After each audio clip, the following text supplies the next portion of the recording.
Hello everyone, I hope आप सब बहुत अच्छे होंगे। आज हम स्टार्ट करने जा रहे हैं क्लास 10th का first chapter food prints without feet का अ ट्रिम्प ऑफ सर्जरी। जो इसके जो ऑथर है उनका क्या नाम है? Doctor James Harriet. हम अपनी क्लास स्टार्ट करते हैं। इसमें कौन कौन से तीन मेन कैरेक्टर हैं? फर्स्ट है जो कि है ट्रिकी, जिसके बारे में ये स्टोरी है। और ट्रिकी एक कुत्ता है। एंड सेकंड मेन कैरेक्टर कौन सी है? मिसेस पम्फ्री, जो कि ट्रिकी की मालकिन है। And the third main character is doctor Harriet, जो कि एक सर्जन है। ट्रम्प ऑफ सर्जरी, इसका मतलब क्या होता है? इसका मतलब होता है कि एक सर्जरी की जीत हुई। आखिर किसकी सर्जरी हुई? एक कुत्ते की सर्जरी हुई। आखिर उसकी सर्जरी क्यों हुई, कैसे हुई, ये चीज़ हम इस स्टोरी में जानेंगे। तो वीडियो को लास्ट तक बिना स्किप करे देखना, ताकि एक एक चीज़ समझ आए। और साथ ही नोट्स बनाते चलना। मैंने पॉइंट बाई पॉइंट्स जो की पॉइंट्स हैं उनके नोट्स बना रखे हैं। सो आप नोट्स बनाते चलना, या अगर आपको नोट्स की पीडीएफ चाहिए हो तो मेरे इंस्टाग्राम पे अपलोड हो जाएगी, तो आप इंस्टाग्राम से भी ले सकते हैं, या फिर कमेंट बॉक्स में कमेंट कर दीजिएगा, तो आपको नोट्स की लिंक प्रोवाइड करा दी जाएगी। हम अपनी स्टोरी की तरफ बढ़ते हैं। एक दिन क्या है कि जो डॉक्टर हैरियट हैं, वो अपनी कार से कहीं जा रहे थे। तभी उन्हें वो कुत्ता दिखा जिसका नाम ट्रिकी था। हेलो, मैं हूँ डॉक्टर हैरियट। जब मैं ट्रिकी को देखता हूँ तब मैं बहुत ज़्यादा शॉक हो जाता हूँ। ट्रिकी बिल्कुल एक ब्लॉटेड सॉसेज की तरह दिख रहा था। मतलब वो बहुत ज़्यादा मोटा हो गया था। उसके चारों पैर चारों डायरेक्शन में फैले हुए थे। मतलब एक तरह से उसकी बॉडी फूल गई थी। उसकी आंखों में बहुत ज़्यादा रेड था, जैसा मानो कि उसकी आंखों में रेड ब्लड भरा हुआ हो। और ट्रिकी के उस कुत्ते की जो टंग थी वो मुंह से बाहर निकली हुई थी, और उसकी आंखों से लगातार पानी गिर रहा था। हेलो, मैं हूँ मिसेस पम्फ्री। डॉक्टर हैरियट, देखिए ट्रिकी कितना वीक लग रहा है। ऐसा लग रहा है जैसे इसके अंदर एनर्जी बची ही नहीं है। मुझे तो लगता है कि ट्रिकी माल न्यूट्रिशन का शिकार हो गया है, इसलिए मैं ट्रिकी को एक्स्ट्रा फूड भी देने लगी हूँ। ज़्यादा कुछ नहीं, बस इसे एक्स्ट्रा मॉल्ट देती हूँ, एक्स्ट्रा कॉड लिवर ऑयल देती हूँ, बॉयल ऑफ हॉर्लिक्स रात में दे देती हूँ। डॉक्टर सेड, अच्छा, जब मैंने आपसे इसे स्वीट्स देने से मना किया था, क्या आपने स्वीट्स देना बंद किया?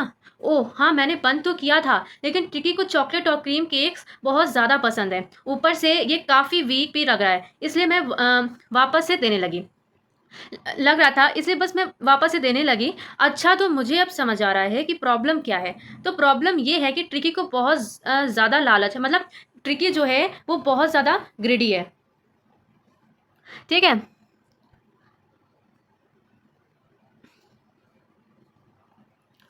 ट्रिकी जो है वो बहुत ज़्यादा ग्रिडी। सॉरी, बीच में आपको डिस्टर्ब कर रही हूँ, बट मैं आपको एक चीज़ बताना चाहती हूँ। जो मैंने ये आपको स्क्रीन पे नोट्स दिख रहे हैं, ये मैंने एनसीईआरटी के वो लाइंस को पुट किया है जो जिससे कि मैं पूरी स्टोरी आपको एक्सप्लेन कर रही हूँ। जो मैं आपको एक्सप्लेन कर रही हूँ, ये सारी एनसीईआरटी का एक्सप्लेशन है। एक एक लाइन को मैंने कवर किया है, बट जो स्क्रीन पे नोट्स दिख रहे हैं ये समरी है। मैंने सारे जो जितना भी एनसीईआरटी के है उसको तो नोट्स बना नहीं सकते, मतलब कि लाइन बाय वाइज तो लाइन लिख नहीं सकते। हमें कुछ ऐसे की पॉइंट्स चाहिए होते हैं जिसके थ्रू हम अपने आंसर को बेस्ट बना सकें। ये वही की पॉइंट्स है जिसके थ्रू हम अपने मैक्सिमम जितने भी इस चैप्टर से रिलेटेड एग्जाम्स में जो क्वेश्चंस आएंगे उनके आंसर्स को अपने अकॉर्डिंग बनाकर लिख सकते हैं, और उससे मार्क्स भी फुल मार्क्स भी स्कोर होते हैं। हम अपने पॉइंट पे आते हैं अपने। ट्रिकी को कितना भी खाना लेकर दे दो, वो सब कुछ खा जाएगा। वो किसी भी चीज़ के लिए मना नहीं करता।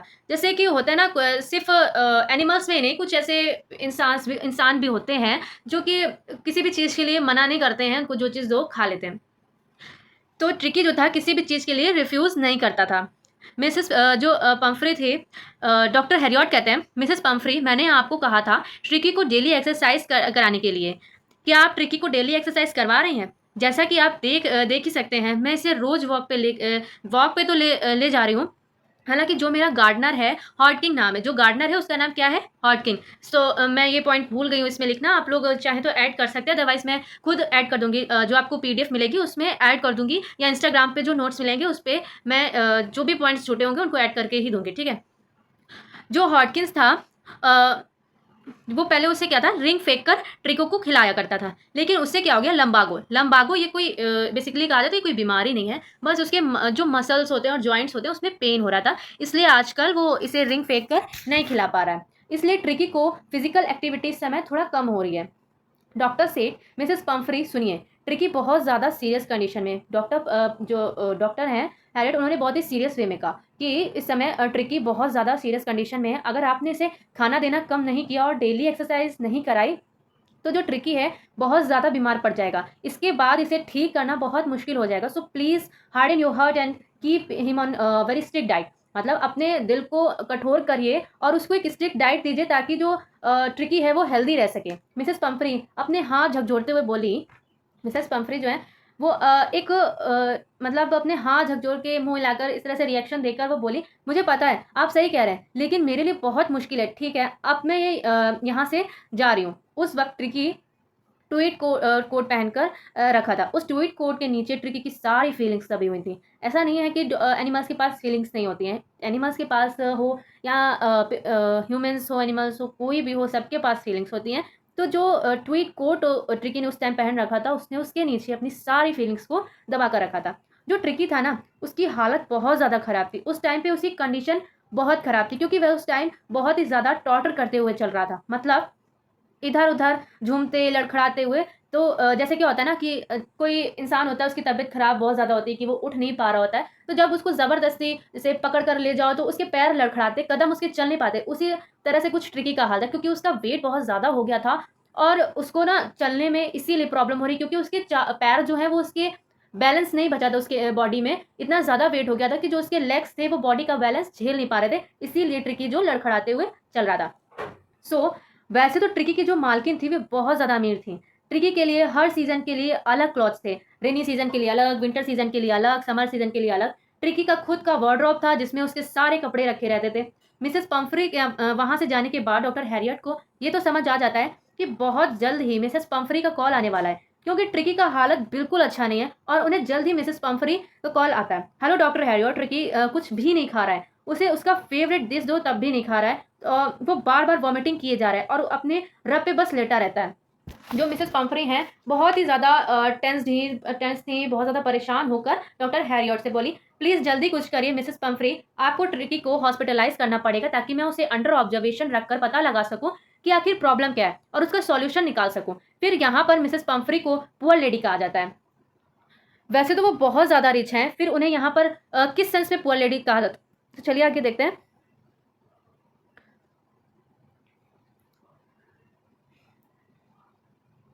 जो पंफरी थी वो ट्रिकी से बहुत ज़्यादा प्यार करती थी। वो उसके बिना एक रात भी नहीं रह सकती थी और अगर मिसेस पंफरी ट्रिकी को अपनी आंखों के सामने नहीं देखती तो ऐसा मानो कि दर्द से मर भी जाती।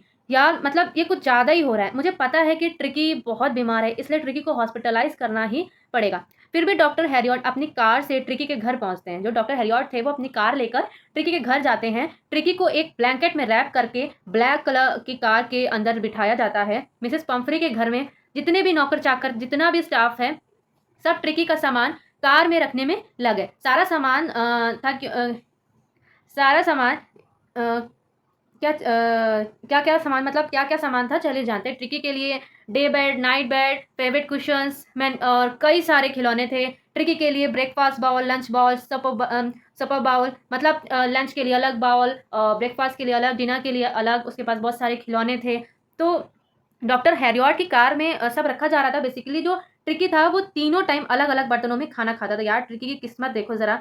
मतलब क्या होता है कि बाकी कुत्ते उसको देखकर ये कहते थे कि किस्मत हो तो ट्रिकी के जैसी। मतलब कहाँ हमें तो एक ही टाइम एक ही बर्तन में रोज़ खाना मिलता है वो भी धुल के, फिर दूसरे दिन उसी में मिलता है। पर ट्रिकी के लिए क्या है, रोज़ अलग अलग बर्तन थे खाना खाने के लिए। डॉक्टर हैरियट को यहाँ पर समझ में आ जाता है कि उनके गाड़ी में इतना सारा सामान तो रखने ही नहीं वाला क्योंकि इतना जगह ही नहीं थी गाड़ी में कि सामान रखा जा सके और सारा स्टाफ रुक ही नहीं रहा था, अंदर बाहर किए जा रहा था और सामान लाया जा रहा था। इसलिए डॉक्टर हैरियट धीरे धीरे अपनी कार को आगे बढ़ाने लगे। मिसेस पंफरी आती हैं ट्रिकी का बहुत सारा कोट लेके और जल्दी से कार की विंडो से अंदर फेंक देती हैं। फिर डॉक्टर हैरियट जैसे ही थोड़ा और आगे बढ़ते हैं तो साइड मिरर से देखते हैं कि उसके घर के नीचे जितने भी स्टाफ थे, इवन मिसेस पंफरी थी वो भी ट्रिकी के लिए रो रही थी। जैसे ही मेरी कार सड़क तक पहुंचती है मेरी नज़र ट्रिकी की तरफ पड़ी। वो बहुत ज़्यादा वीक लग रहा था और मैं उसके सर को सहलाता हूँ और कहता हूँ, पुअर ओल्ड डॉग, मुझे पता है तुम बहुत ज़्यादा बीमार हो लेकिन शायद मुझे पता है कि तुम्हें ठीक कैसे करना है। फिर मैं ट्रिकी को लेकर हॉस्पिटल पहुँचता हूँ। वहाँ पर भी मैं बहुत सारे डॉग्स थे। वहाँ पर और भी कई सारे डॉग्स थे। वो सारे डॉग्स ट्रिकी को देखकर बहुत ज़्यादा एक्साइटेड हो जाते हैं लेकिन जो ट्रिकी था वो मतलब ट्रिकी था इतना ज़्यादा बीमार था कि वो अपना सर तक नहीं हिला पा रहा था। इतना ज़्यादा वीक था कि वो कुछ भी मूवमेंट नहीं कर पा रहा था। पहले तो सारे डॉग्स आते हैं, ठीक है, पहले सारे डॉग्स आते हैं, इतना ज़्यादा एक्साइटेड हो जाते हैं उसके सारे डॉग्स आते इतने ज़्यादा एक्साइटेड हो जाते हैं कि उसके आस-पास गोल-गोल घूमने लग जाते हैं। लेकिन जब देखते हैं कि ट्रिकी का कोई भी रिएक्शन ही नहीं है, ट्रिकी कोई इंटरेस्ट ही नहीं है, अनइंटरेस्टेड है, तो वो फिर क्या करते हैं, ट्रिकी को इग्नोर कर देते हैं। ट्रिकी के पास से हट जाते हैं। और अंदर जब जैसे ही ट्रिकी को इग्नोर कर देते हैं और वो सब अंदर चले जाते हैं। ट्रिकी को उस टाइम इतना ज़्यादा इंसल्ट फील हुआ, क्योंकि जो मिसेस पंफ्रे थी वो ट्रिकी को हमेशा बहुत ही ज़्यादा मतलब ओवर पैम्परिंग करती थी। इतना ज़्यादा स्पेशल ट्रीटमेंट उसको मिलता था कि इतना तो इंसानों को भी शायद ही कहीं मिलता हो। मिडिल क्लास फैमिली में तो बहुत ही ज़्यादा मुश्किल होता है जितना कि एक डॉगी को इस स्टोरी में मिल रहा है। लेकिन यहाँ पर डॉक्टर हैरियट ने पंफरी को धोखा दे दिया, और जैसे बाकी डॉग्स को रखा जाता था वैसे ट्रिकी को भी ट्रीट किया जाता था। जिस बेड में दूसरे डॉग सो रहे थे वहीं ट्रिकी को भी सुलाया जाता है। ट्रिकी के लिए बेड तैयार किया जाता है, और वो बेड होता किस चीज़ का है? बेड एक वुडन बॉक्स का बना हुआ बेड होता है, ठीक है? ट्रिकी को अगले 2 दिन तक कोई खाना नहीं दिया जाता, सिर्फ़ और सिर्फ़ पानी दिया जाता है। उसे बस पानी दिया जाता है, और अगले ही दिन एक जैसे मानो चमत्कार हो जाता है। ट्रिकी अपने आस-पास के सराउंडिंग में इंटरेस्ट लेने लग जाता है, और मतलब चीज़ों में रिएक्ट करना शुरू कर जाता है। दूसरे डॉग्स के साथ खेलना चाहता है। जैसे ही सभी डॉग्स का गेट ओपन किया जाता है, सभी भाग कर जाते हैं। इवन ट्रिकी भी भाग कर जाता है और फ्रेंड्स के साथ, बाकी जो डॉग्स हैं एक तरह से फ्रेंड्स हैं, तो खेलना शुरू कर देता है। उस रात ये मानो कि ट्रिकी ने जो ओल्ड हेन हाउस था वहाँ से एक रैट को भी मारा था।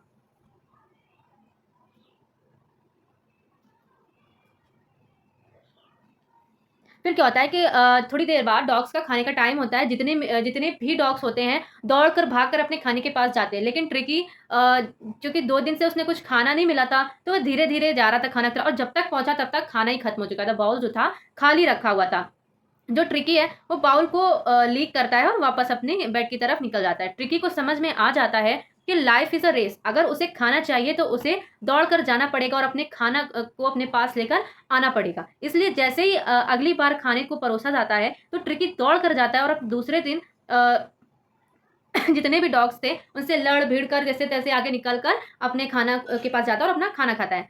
फिर इसी पॉइंट से जो ट्रिकी होता है ना, वो बहुत जल्दी-जल्दी रिकवर होना स्टार्ट कर देता है। मतलब ये सोचिए, जो डॉग ज़रा भी मूवमेंट नहीं कर रहा था, ज़रा भी किसी चीज़ में इंटरेस्टिंग नहीं था, उसने यहाँ पे एक रैट को किल किया। सो ये ट्रिकी के लिए लाइफ चेंजिंग मोमेंट था। ट्रिकी के लिए एक बहुत बड़ा ट्रांसफॉर्मेशन आने वाला था उसकी लाइफ में।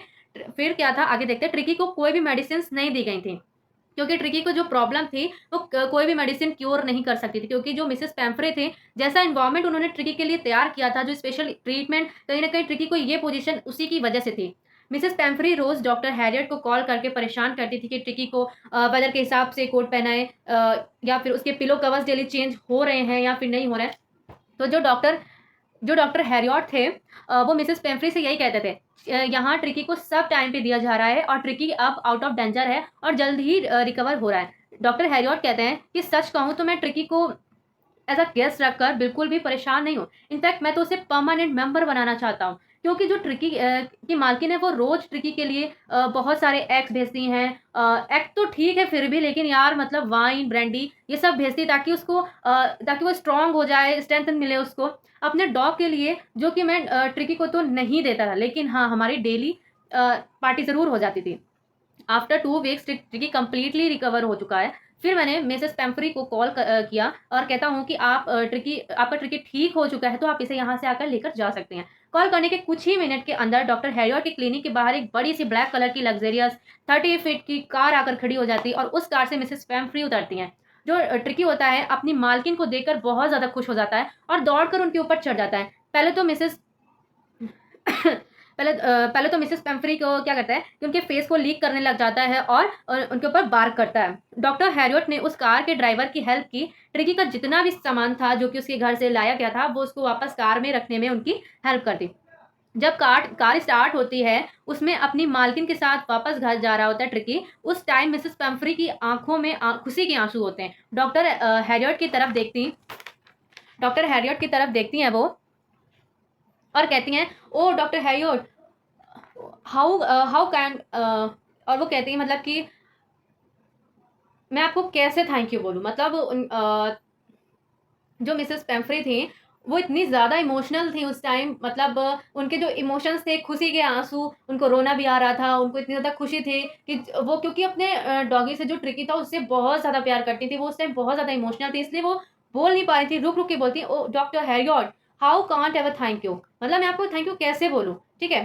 तो इस स्टोरी से पता चलता है हमें कि जो इसके मोरल है इस स्टोरी का, में क्या पता चलता है कि हर एक चीज़ लिमिट में ही सही रहती है। किसी भी चीज़ की जब लिमिट क्रॉस हो जाती है ना, तब वो फिर हमारे लिए हार्मफुल हो जाती है, फिर हमें नुकसान पहुँचाने लगती है। फिर वो कोई भी चीज़ हो, खाने की चीज़ हो या फिर इमोशंस हो या कोई भी चीज़ हो, अगर हम लिमिट क्रॉस अगर उस चीज़ को अप्लाई करने लग जाते हैं, तो वो फिर नुकसान ही करती है। इसीलिए हमें हर चीज़ की एक लिमिट होती है और हमें उस लिमिट में ही रहना चाहिए। तो आप आई होप आप सबको सब कुछ समझ आ गया होगा। जो आप लोग के डाउट्स हो तो प्लीज़ कमेंट बॉक्स में कमेंट कर देना।